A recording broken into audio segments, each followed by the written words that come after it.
Rob Manfred says they've got to address it. He's had conversations with the owners, and supposedly the owners are finally relenting. And this is why, even as an NL fan, I've relented and said, fine, DH, both leagues, let's go. You need to have more action. Here's a quote from a source familiar with the discussions within baseball, and this to me says it all. Quote, I honestly think every player, GM, and owner should watch a game from the 60s, 70s, and 80s. Each pitch is as natural as taking a breath, not the synthesis of information. And it could not be more true.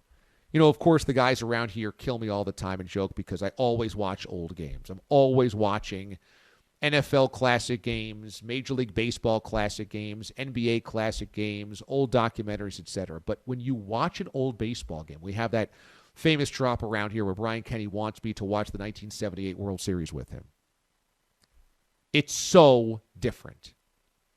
There's a rhythm to everything. Pitcher throws the pitch in, ball one. Catcher gets it, throws it back. Into the windup, pitch two. Batter might step out of the batter's box, comes right back in, pitch three. There is an ebb and a flow, a natural rhythm. It is a breath being taken, as this quote says. You just watch it, and it's this kind of never-ending seesaw, and it is, especially in big games, very magnetic. Because it's woo, woo, shh, woo, woo, shh. And if a batter gets a hit, boom, goes through the infield. He's rounding first. There's a runner coming around third. He's sliding into home. There is constantly an action. Here's a bunt. Here's a chopper. There's always something going on.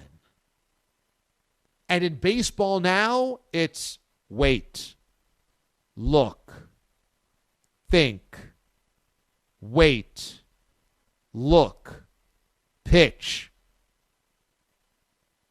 wait, look, study, look, wait, pitch. There's no rhythm anymore. There's no rhythm. And baseball has to get a grasp on this, or they will become a niche sport. I know this doing this job.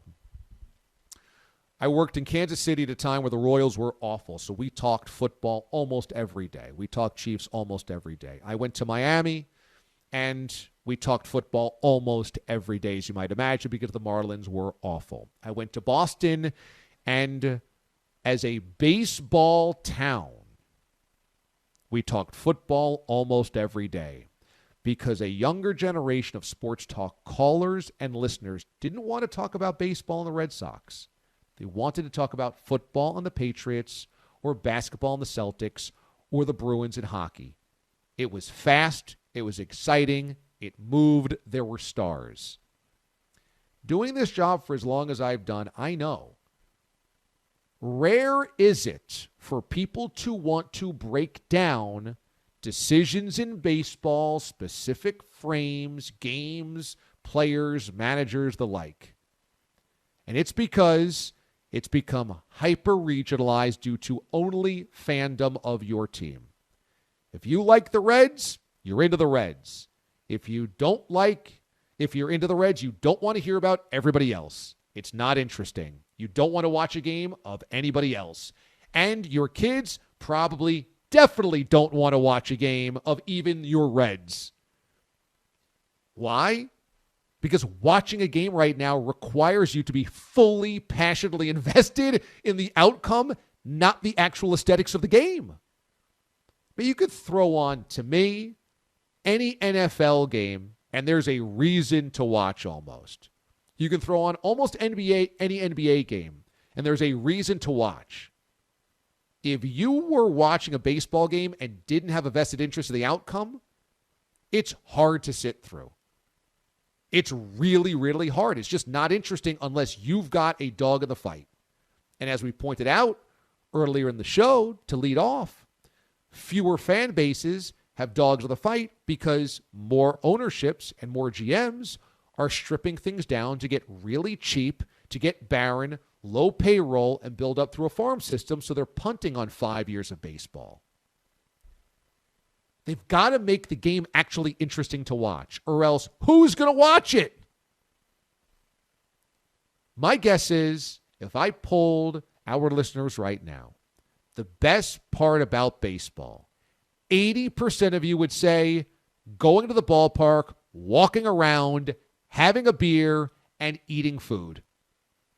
And I don't blame you, because if you didn't do that and you just sat in your seat with a soda and peanuts for 3.5 hours of a game, it wouldn't be all that enjoyable.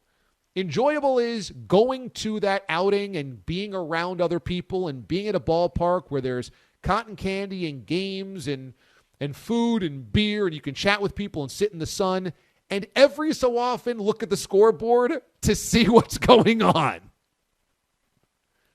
Baseball is in a world of trouble in terms of their aesthetics.